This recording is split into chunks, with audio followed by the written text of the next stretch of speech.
Conservative new media viewers, LA Lakers fans around the world, Jeremy Lin fans around the world. What's up? It's me, PFE, Paul F. Villarreal, the NBA expert. We're here to discuss in a long video format the Lakers' 78-75 defeat tonight to the visiting Miami Heat in Staples Center, Los Angeles, California. With the defeat, the Lakers dropped to 12-27 on the season, and the Heat improved to 17-21. Quick statistics here. The Heat were led by Mario Chalmers, 19 points, 3 rebounds, 8 assists, and Chris Anderson, the Birdman, 12 points, 8 rebounds. Hassan Whiteside off the bench, 15 points, 9 rebounds. LA was led by Kobe Bryant, 12 points, 6 rebounds, and 7 assists. Kobe shot just 3 of 19 from the field. Jordan Hill, 12 points, 6 rebounds. Ed Davis, 12 points, 8 rebounds.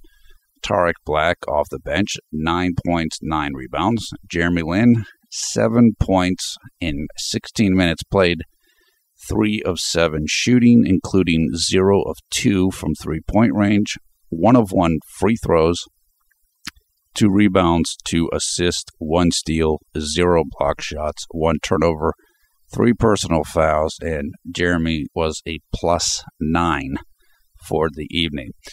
Now, if you watched the short video already, you know what I think about this game. This game was it was just a blown game, basically. The starters, as has been the case many times this season, they're just not getting it done. And this has been the case, I think, even more so since Byron Scott switched the starting lineup to include Ronnie Price and Ed Davis. What's happening in many of these games is the bench is coming in, and the benches play pretty well, but they're coming into deficits. And so they're having to try to dig the starters out of a hole. And that's certainly what happened tonight. This game began with Miami going up 18-0. That's right. Miami scored the first 18 points of the game. And it kind of, unfortunately, it kind of unraveled from there, although the Lakers would come back later, which we'll discuss. Second quarter was all tied up. It was an even quarter. The Lakers didn't lose any more ground, although they were down by 10 points after the first. So they went into halftime down 10 points as well.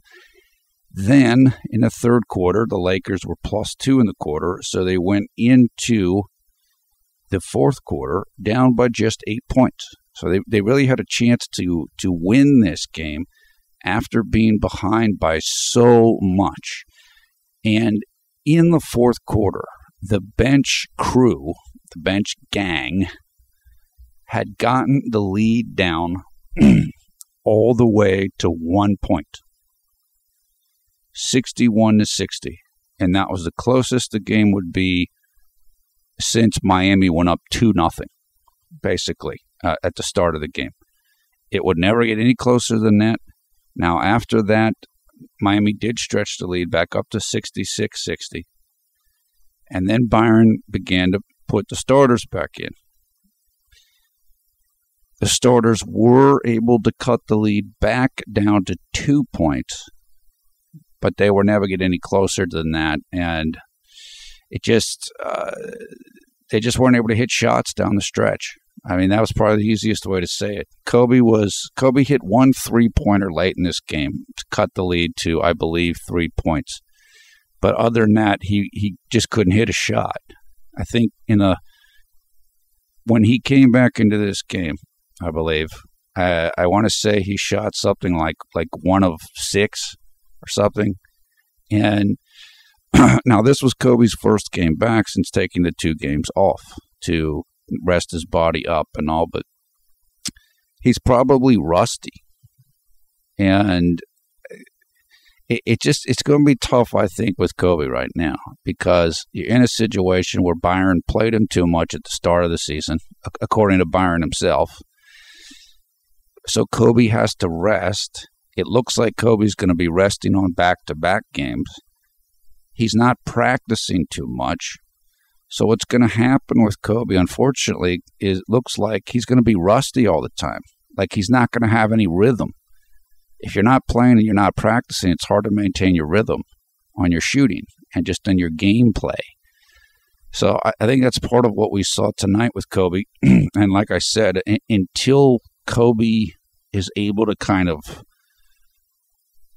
calm his body down or heal his body up from whatever damage might have accumulated at the start of the season when he was playing so many minutes, this might be kind of what we see with Kobe, which is it's very difficult for him to shoot well. Although he can pass the ball and he can rebound the ball, which he did well tonight, but it makes it more challenging for Kobe to be able to hit the shots down the stretch because he's just having a hard time finding his shot right now. And after this game, I looked up the statistics on ESPN. Kobe is now shooting on the season 36.9%, which is just unbelievably low. So what happened in this game, and this is one of the most frustrating games of the year, maybe the most frustrating for me, I know personally, and a lot of other people felt this way. First of all, it was an ugly game, and the teams couldn't even score 80 points, either one of them. So that's not that great. It's not like they were playing incredible defense. They played okay defense, not that good. Just nobody could hit anything. And Dwayne Wade went out of the game for the Heat, I think, in the second quarter, and he would not return. So that would be advantage Lakers, but they weren't able to capitalize on that. And finally, Byron Scott, that bench unit got momentum. Yeah, okay, they gave it back up a little bit, the lead, but they cut that lead down. They had something going. And then the first move Byron made was to take Jeremy out for Ronnie Price. Ronnie Price didn't have a good game tonight. He scored 0 points in this game. His defense was okay. And I don't think it was that great. I'd have to review it, but I don't think he did an incredible job in this game. So if you're putting him on the court for the defense, he's not really, doesn't seem like he's stopping anybody. He had 3 assists, but he also had 2 turnovers. So I think tonight would have been the night to stay with Jeremy and to stay with the bench unit.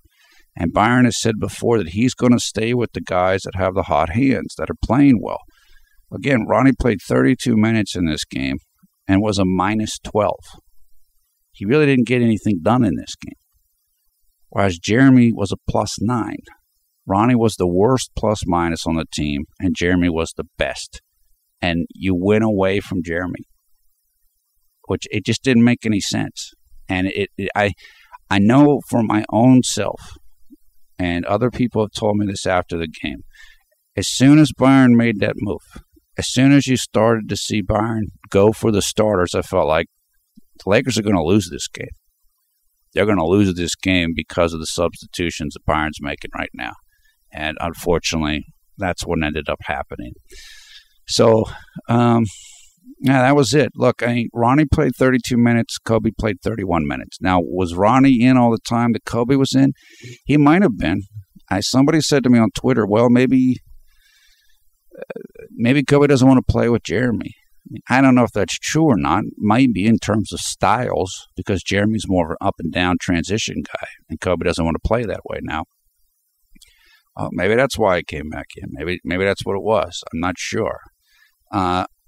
Somebody also said, and I don't know if this is correct, although it sounds correct to me, they said that Kobe shot supposedly 2 of 9 in the fourth quarter. And after he entered the game, Kobe's teammates shot 3 for 3. So in other words, once Kobe got in the game, supposedly, The Lakers took 12 shots. Kobe took 9 of them and only hit 2. And the teammates took 3 and hit all 3. But yet Kobe kept shooting. Supposedly. I'd have to review these statistics to authenticate them, but that sounds fairly accurate to what I remember. Relatively accurate anyway. So, look, it was unbelievably frustrating. Just felt like a wasted opportunity. And I had numerous people write to me after the game ended saying, well, I guess the Lakers really do want to tank. I guess they really do want to lose so they can get a better draft selection and keep the pick from Phoenix. Because that's the way it looked like Byron was coaching tonight. It just looked like he didn't know what he was doing or something along those lines. Now, let me just say quickly, before the game was going on, we like to talk about what the context was of the game. There have been trade rumors going around involving the Lakers. That has included players like Brandon Jennings, Dion Waiters, and some other players. And somebody asked me today, Mikkel asked me, what did I think about this? My own thought is, I don't think it's going to happen. If it does happen, if the Lakers do make a trade, then I think there's a good chance that Jeremy could be included with it because Jeremy's contract is big and it's expiring. And, I mean, it's not huge, but it's an expiring contract, meaning it's going to run out. So if you're a team and you want to clear up some salary cap space, you might trade a couple guys that you don't really want around anymore. And then you get back a contract that'll come off the books after this season. Then you've got free space going into the summer, and you don't have to re-sign the player. It's possible it could happen. I personally think that it's just talk. This is the time of the year when organizations want to have it appear to their fans like they're trying to do something to improve. Hey, we're trying to trade for this guy. We're trying to trade for that guy. We're really working hard. Even if they end up making no trades, it looks like they tried. That's kind of what this feels like to me. Could it happen? Yeah, it could. It could happen. I won't be stunned if Jeremy got traded, but I don't expect him to get traded, to be completely honest with you. I don't know if that's going to happen. In fact, I don't think it will happen, but we'll see. We'll see. The deadline this year is February 15th or something, so we've got like about a month left thereabouts, or it might be a little longer than that, maybe a couple of weeks longer than that. So we'll find out. But that's my take. I don't think there's anything imminent that's going to happen for the team or going to happen with Jeremy. So, okay, let's quickly run over some selected quarter by quarter. I'm going to keep this pretty short. Jeremy didn't play much. There's not a lot to discuss with him, so I'm just going to very quickly go over this. Early in the first, Bill McDonald, who is the play-by-play man for the Lakers, said that Ronnie Price had no chance against Damian Lillard in the fourth quarter of the last game, which is exactly what we said. I said on Twitter, Price had no chance at all against Lillard. So, again, there was a thought by Byron Scott, and I think some Lakers fans, that if Ronnie Price had played the game in Portland, that maybe that would have made the difference. But it didn't make the difference in the game in L.A. because Ronnie really wasn't able to do anything against Damian Lillard at all. So if you thought Jeremy was bad, well, Ronnie wasn't any better, I guess is the easiest way to say it. Jeremy came into the game late in the first for Ronnie. At that point, the score was 20-6 for the Heat. So again, the starters had carved out a large deficit. Then Jeremy had an assist to Nick Young for a made three-pointer. Then he had a blown assist to Carlos Boozer for a layup. That was missed. Then he had a nice tip play, like he tipped the ball. He was not able to grab the rebound himself, so he tipped it to the teammate, who then got the defensive rebound. then you could see Tarek Black got knocked into the crowd. So he was kind of knocked down. He went into the first row or the front row, the courtside seats, and Jeremy went over to help him up, which is a good thing to see. And then Stu Lance, man. Stu, man, when did you become Clyde Drexler, dude? I mean, now you're dissing Jeremy like you can't get enough. It's getting crazy. I mean, I said on Twitter tonight, it's like I actually miss Clyde. So the first instance of Stu dissing Jeremy tonight was Jeremy got the ball with like 2 seconds left in the first quarter, and he heaved the ball down the court, trying to make the shot. The ball bounced off of the backboard and off of the rim. So it was actually relatively close. And Bill McDonald said, yeah, that was close. And then Stu's like, oh, what was it? Was it really close? It's like, did it graze the rim? Oh, yeah, okay. Yeah, but this isn't horseshoes, which in horseshoes, if you're close, you get points. So it's like, wait a second. Why are you doing this? It's like I said, I mean, did Clyde Drexler call him up or something? Did this guy from ESPN, the supposed Lin hater, the Kelvin Washington fill-in guy, did that guy call him up? Where did Stu start drinking Haterade? He wasn't like this at the beginning of the year. He really wasn't. Now he's going, I don't know. And now he can't seem to compliment Jeremy. And every time he can take a shot at him, he takes a shot at him, even when it's totally unwarranted, like on that play. Okay, moving into the second quarter, Jeremy missed his second field goal of the game. He drove to the rim, and he kind of stopped, which is you stop instantly to let your defender keep going. The defender is moving with you. They think you're going to keep moving, so they keep moving, and then you stop, and they keep going. So Jeremy was basically wide open under the rim, and then one of the big men came over to help on him. Jeremy shot like a little layup jump shot, but it was way off because at that time he was trying to shoot it over the big man. He kind of just... It was just a tough play.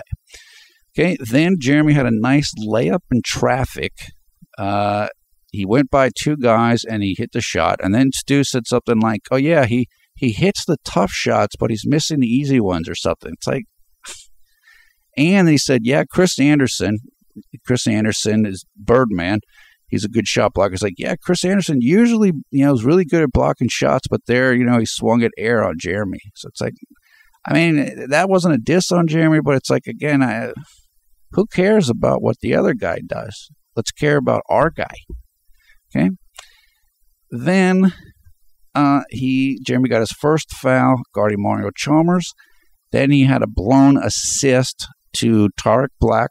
Tarek missed a little hook shot. Jeremy then took a nice charge against, I believe it was James Ennis.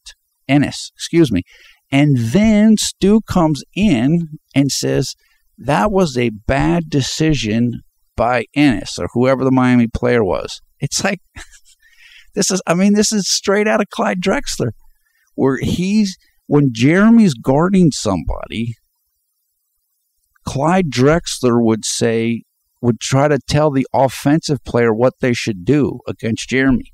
Hey, you should have done this, or you should have done that. And so here on this play, Jeremy makes a great defensive play. He stops, he gives up his body, this guy runs right into him. Instead of Stu saying, great job by Jeremy, he says, geez, that was a bad decision by James Ennis. It's like, what are you talking about? Are you now a Miami Heat announcer? I mean, I don't understand this. I really don't. And tonight was the first night I really lost patience with Stu. This was really annoying, and it was very obvious, in my opinion. Okay? Then Jeremy had his second assist of the game. He was circling left to right. Then he found Tarek Black for a nice dunk. And I think at this time, Stu was whining about how much Jeremy was dribbling.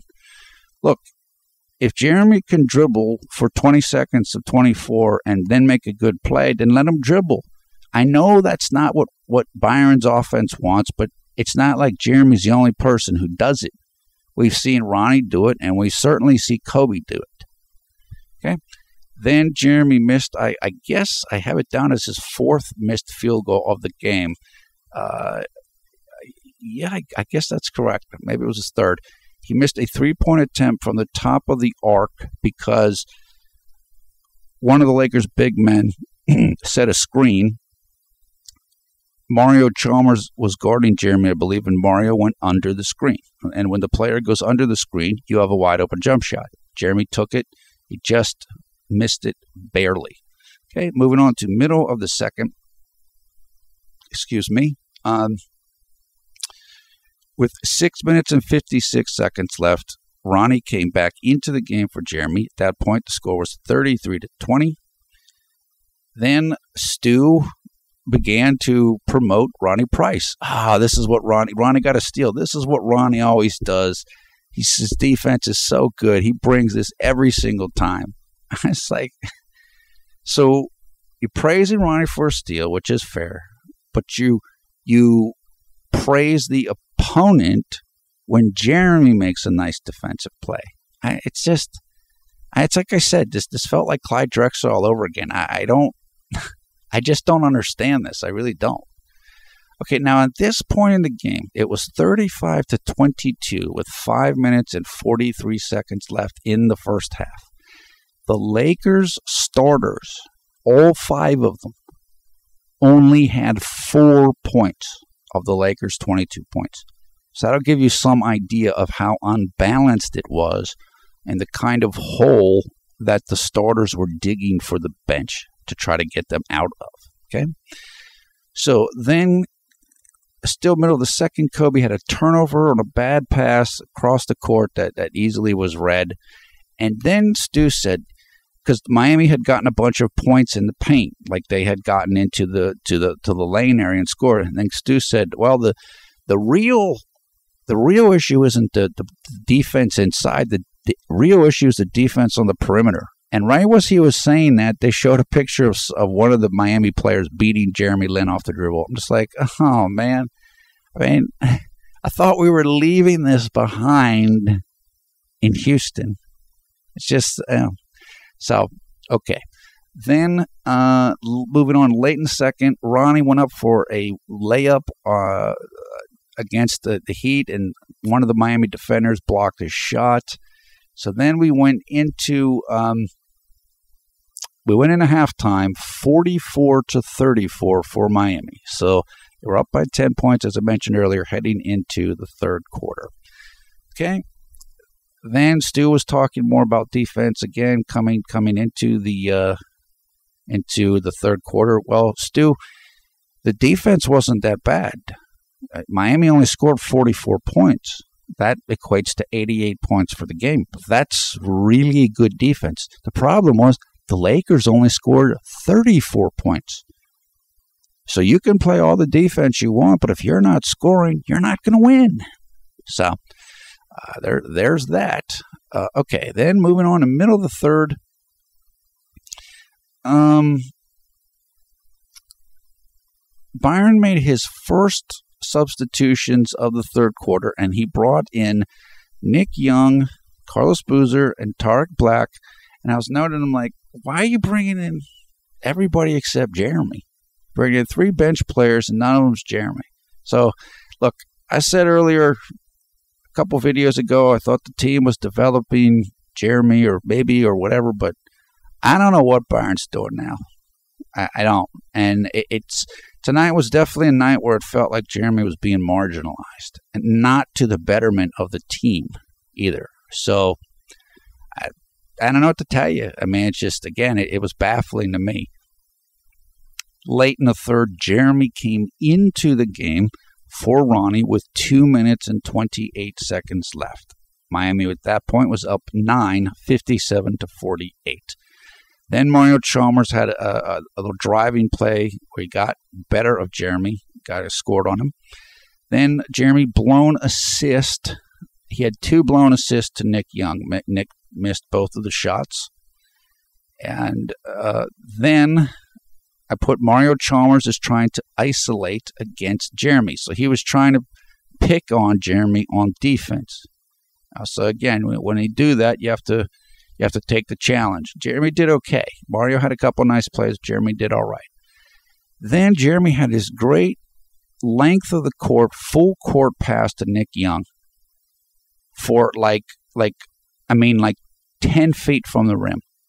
And Nick went up and he wanted to dunk it, and then when he was halfway up, he realized he couldn't dunk it, so he tried to lay it in, and he missed it.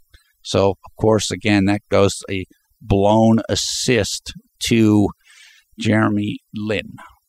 Okay, then Jeremy actually did miss his fourth shot of the game. I was wrong. I said it was the third miss earlier. He came off of a screen, and he missed a three-pointer from about 45 degrees right of the top of the arc. And then Jeremy had his third assist of the contest right at the end of the quarter, barely. He passed it to Ryan Kelly for a little running hook shot. That was that. Now, heading into the fourth quarter, which is where we had all our confusion here. Okay, then Jeremy had a steal, which was nice. Went into a fast break, which he then passed the ball ahead to Carlos Boozer, who either missed a layup or got the layup blocked. I was not able to see it because I was taking a note at that time.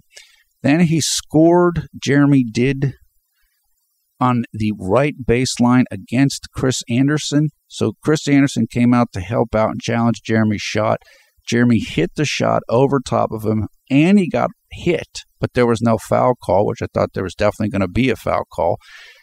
That made the score 61-57, and then Jeremy got a layup and one in transition against Chris Anderson. He hit the free throw. That made the score 61-60. So here's what I'm trying to tell you, okay? Coming into the fourth quarter, Miami was down by 8 points, 61-58. And now, almost by himself, Jeremy went on a 7-0 run to get the lead down to 1 point. And then what happened? Mario Chalmers made a nice little play against it, and then Jeremy had Jeremy had a blown assist and to Carlos Boozer, who missed a shot. Then Jeremy had his first and only turnover of the game, which led to a Mario Chalmers layup. So that made the score back to 66-60. Okay, and then Lakers took a timeout, and I'm like, oh no, Byron's going to pull everybody out. But he didn't, which was smart. That was a good call. Then the Lakers, Jeremy had a hockey assist, meaning he passed the ball to one guy, and then that guy passed the ball to the other guy who hit a shot. That cut the score to 66-63. And then Jeremy had the ball for a possession, and he dribbled the ball for most of the shot clock. He did. And Stu started complaining about that. Oh, Jeremy's had the ball the entire possession. And then Jeremy passed the ball right to Carlos Boozer, like 4 feet from the rim. Carlos shot a little push shot, and he missed it. So, and then Stu didn't say anything. He didn't say, well, yeah, it was a good pass by Jeremy. He just wanted to complain about Jeremy dribbling the whole time. Well, you got a great shot. So who's to blame there? I didn't hear him blame Carlos for missing the shot. Okay. Then Tarek Black made a really nice play against. They set a screen for Jeremy's man. I think it was Mario Chalmers, or it might have been Shabazz Napier or Norris Cole. I think it might have been Shabazz Napier. Tarek Black jumped out and double-teamed the Miami guard, which we haven't seen a lot of that this year from Boozer and from the other Lakers big men, so it was really nice to see that. Then Jeremy dribbled into the left corner and kind of got himself into some trouble. He got double-teamed, and he called a timeout. And then Stu said, don't pick up your dribble in the corner when you're double-teamed. But then Jeremy called a timeout. But Stu wasn't done yet. First, he had to say that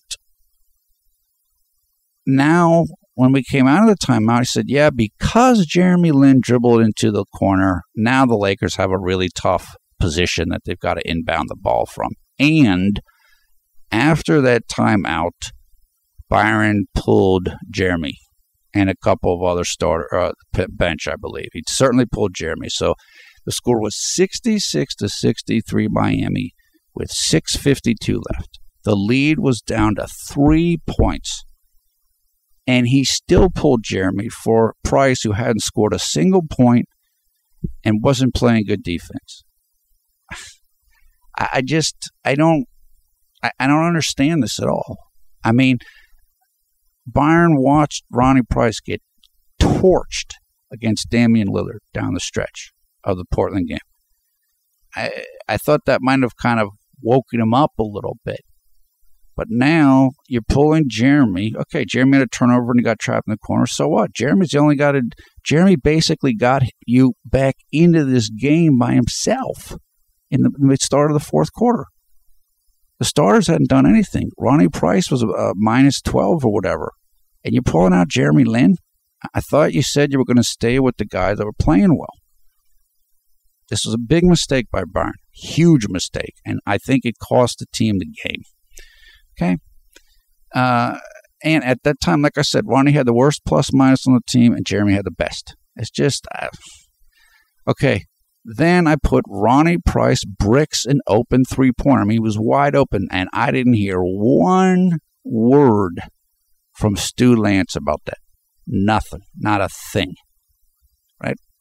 Then after that miss, Miami came down. They scored, so now they're back up 5. And let's see. Then Shabazz Napier missed the three-pointer over Ronnie Price. It was a very good look, and Ronnie really didn't challenge it that hard, but fortunately Shabazz missed. Okay? Now, 5 minutes and 3 seconds left. Kobe was coming back in. So, again, we're going more to the starters here. At this point in time, when Kobe came into the game, I believe at this moment in time, he was 1 for 10. So, yes, that person I cited before was correct. Kobe was, in fact, 2 for 9 in the fourth quarter. So he did hit one more shot than I thought he did, but he also missed more shots than I thought. So, yeah, I mean, 2 for 9 is not going to get it done. That's like 22, 23% shooting. Kobe missed a shot to make it 1 for 11, and then the announcer said that this was the worst LA shooting game of the season, which it looked like it. Then Kobe had this wild turnover. I mean, he threw it from across the court. Kobe was on the right side of the court, and he was passing it to maybe Wesley. Yeah, it was to Wesley. And, I mean, it was like 15 feet over Wesley's head. I was just like, I guess the ball slipped. I didn't hear Stu say anything about being careful on turnovers or where the ball is or who's in what position. So that was pretty annoying. Then Shabazz Napier dusted Ronnie Price, like lost him on a screen, totally lost him, dished it to Hassan Whiteside for an easy layup. That made the score 70-63. Not a word, I don't think, from Stu. So you took Jeremy Lin out. His unit had cut the lead down to 1 point. Now the lead's back up to 7 points, just like that. Bang. Like nothing. Okay. Then Stu, he again promoted Ronnie. And I don't know what Ronnie did. I don't know. Maybe he had a little play or near turnover, or I think Ronnie almost got a steal, but then he kicked it and it went out of bounds. So it's like, well, that's great to promote him, but he just got torched. He's not doing anything. It's not effective. Yeah, you can play great defense, but you actually have to score to win. Okay?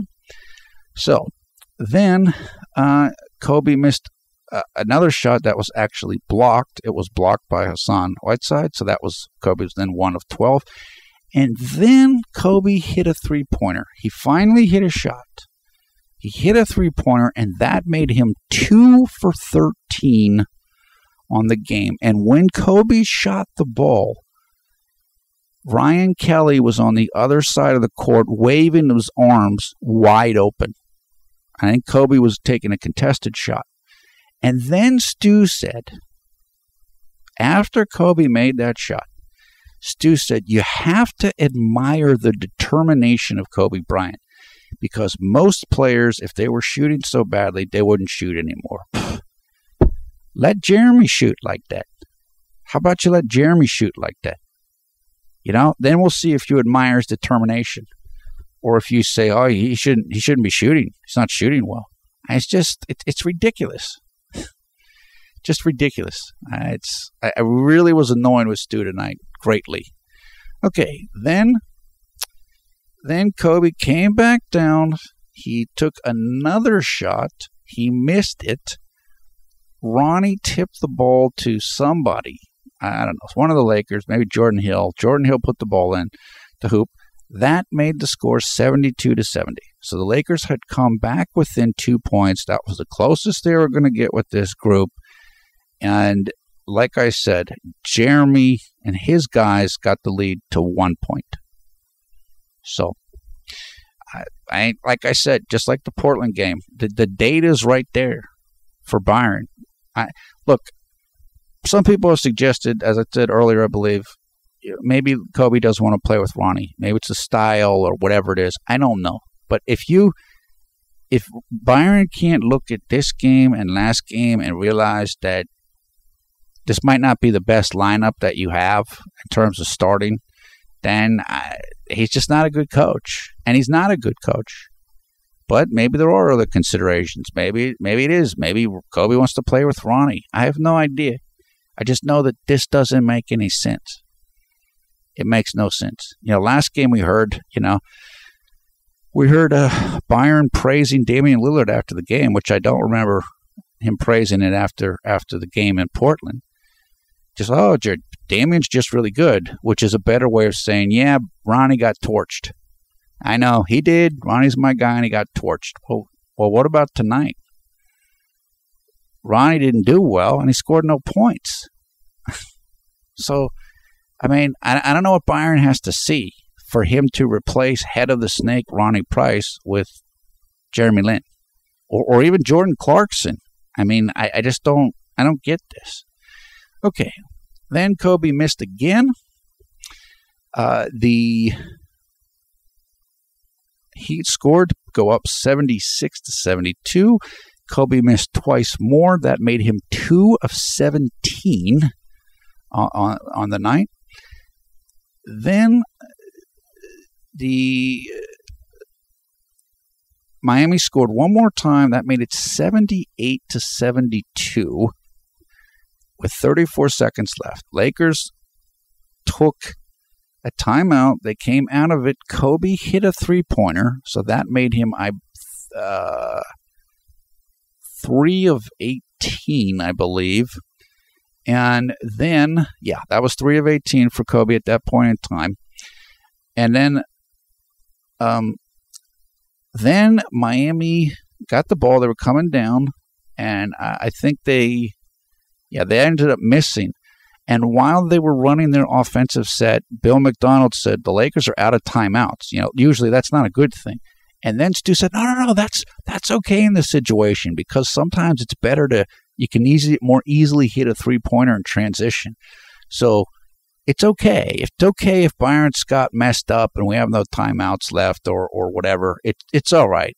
It's the best thing for the Lakers. So whatever that, I guess, whatever. So Miami missed a shot. Kobe came down, or they ran an out-of-bounds play or something. Kobe took the three-pointer to tie the game with no time left on the clock, and he missed it, and that was it. That was the end of the game, and the Lakers had lost. And Byron had made his substitutions, and they failed pretty conclusively. So, that's about it. Look, again, this game was frustrating. It was annoying. Listening to Stu was annoying. Watching Byron try to coach was annoying. Watching Kobe shoot 3 of 19 was annoying.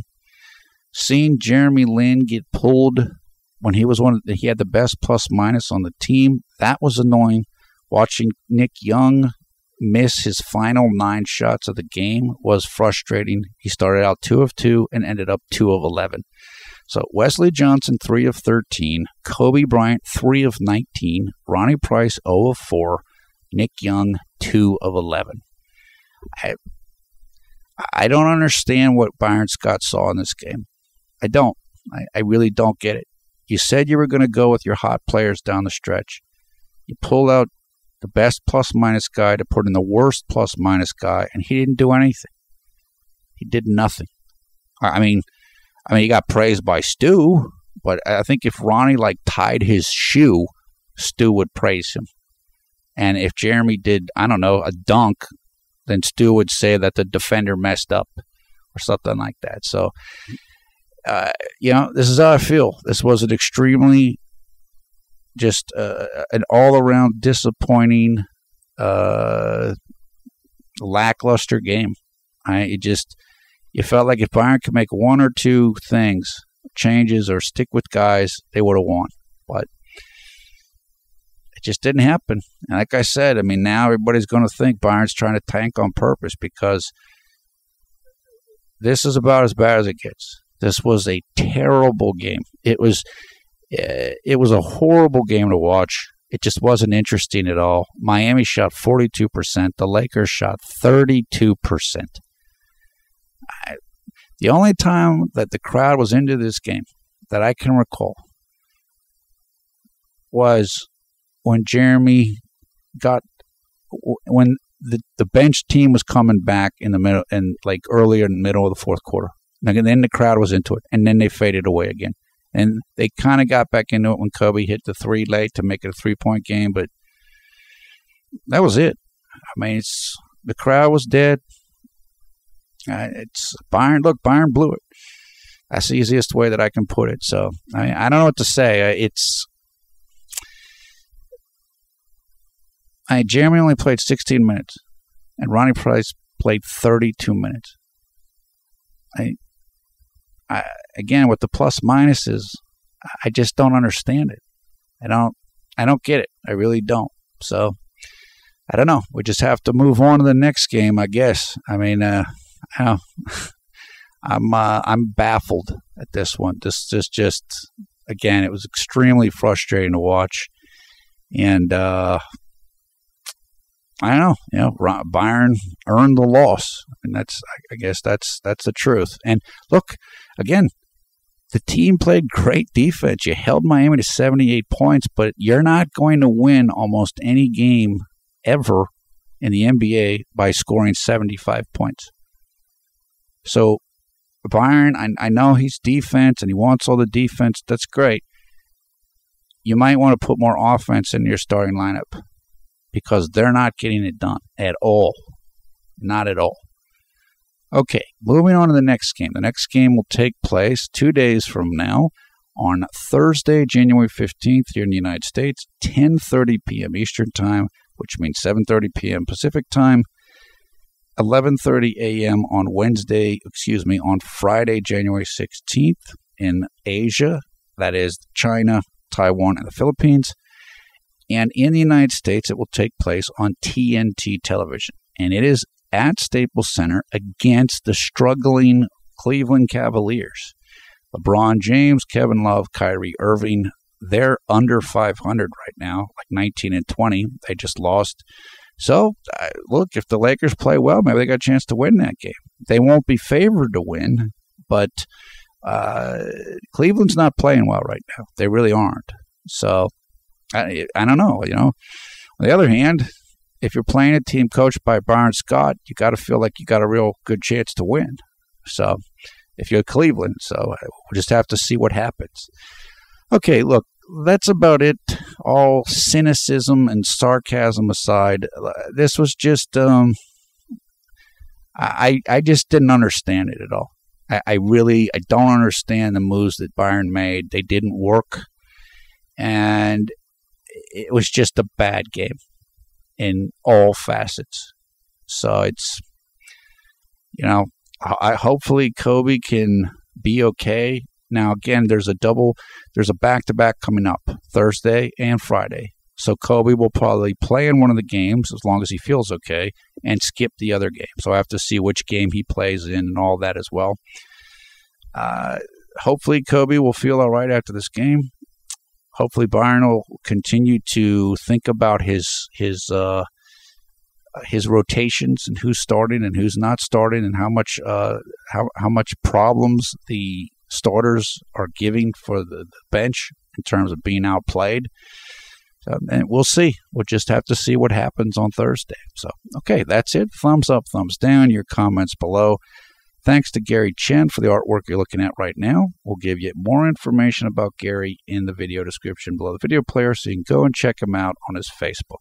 Gary is an artist and blogger in Taiwan, and he's also a member of the Jeremy Lin Garden fan group, which is a terrific group of people that's based in Taiwan, has people all over the world. They're fantastic. Also in the video description, we'll put highlights for this game so you can check it out, and information so you can come and join the CNM Facebook group if you would like, as well as come and join us on Twitter. We love talking to everybody there. Once more, I am PFV Paul F. Villarreal, the NBA expert. Thanks a lot for watching Conservative Media. We strive to be the #1 Jeremy Lin YouTube fan channel. Frustrating game. Really annoyed with Stu Lance. Stu's got to put the haterade down and call it straight. If you're going to call one person for one thing, then call everybody for everything. So again, Clyde Drexler Part 2 really diminished the broadcast tonight, I thought. So, especially for many Jeremy Lin fans. But like I said, hopefully, I move on to the next game. Hopefully Jeremy will get more playing time against Cleveland, be able to show and help the team more, basically. And, so we'll see what happens. Okay, that is it for now. Take care. Hope you're having a great night, a great day, wherever you are around the world when you watch this video. We will be seeing you again soon on Thursday. So, like I said, be optimistic. Jeremy did what he needed to do tonight. His defense was okay. It wasn't great. At moments, it was quite good. Overall, just keep working on it. But he played well overall, which was why he had the best plus-minus on the team. So, okay. Now satisfied. Hopefully, like I said, we'll see more Jeremy on Thursday against the Cavaliers. Till then, talk to you again shortly.